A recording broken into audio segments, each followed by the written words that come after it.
The Minnesota Vikings had a dire need on the interior of offensive line, and they made a move to fortify it. But was it the right one?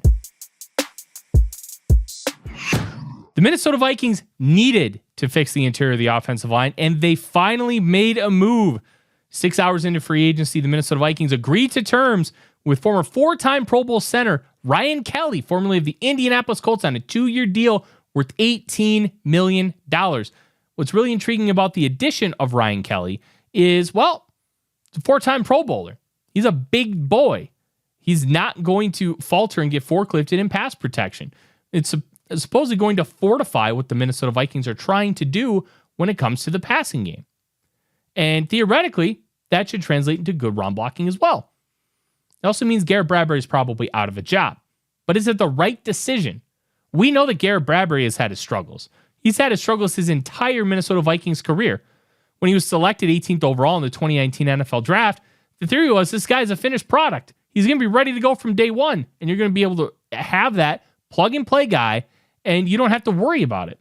Well, didn't exactly manifest the way they wanted to, and then he signed a 3-year, $15.75 million contract after his 5th-year option was not exercised.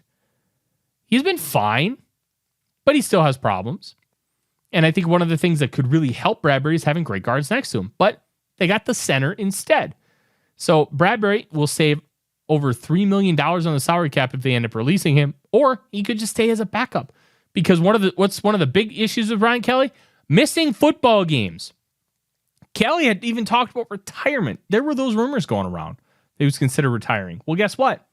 He's about to return for his 10th overall season after being the 18th pick in the 2016 NFL Draft by the Indianapolis Colts out of Alabama.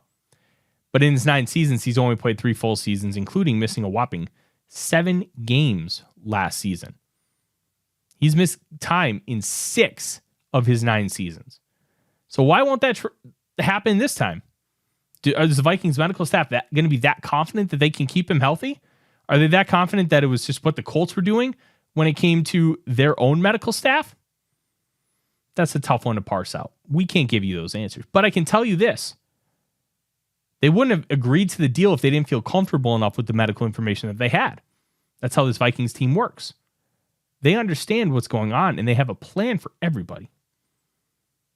Now, Kelly, according to Colts insiders that I spoke with ahead of this video, he has not got really fluid hips anymore, and he struggles to climb to the second level. I was told he does not get to the second level anymore. Well, is that going to be a problem? It very well could be because of how much the Vikings like running zone. If you can't move laterally like that, how's that going to impact the run game? We saw the run game crater when you prioritize pass protection with Dalton Reisner. So will it do the same with Kelly instead of Bradbury? There are a lot of questions still to ask about this move. But make no mistake, they are living up to their word on wanting to fortify the interior of the offensive line. Will this specific move work? Time will tell. But hey, they're making a real effort. And it's refreshing. I'm Tyler Forness with A to Z Sports.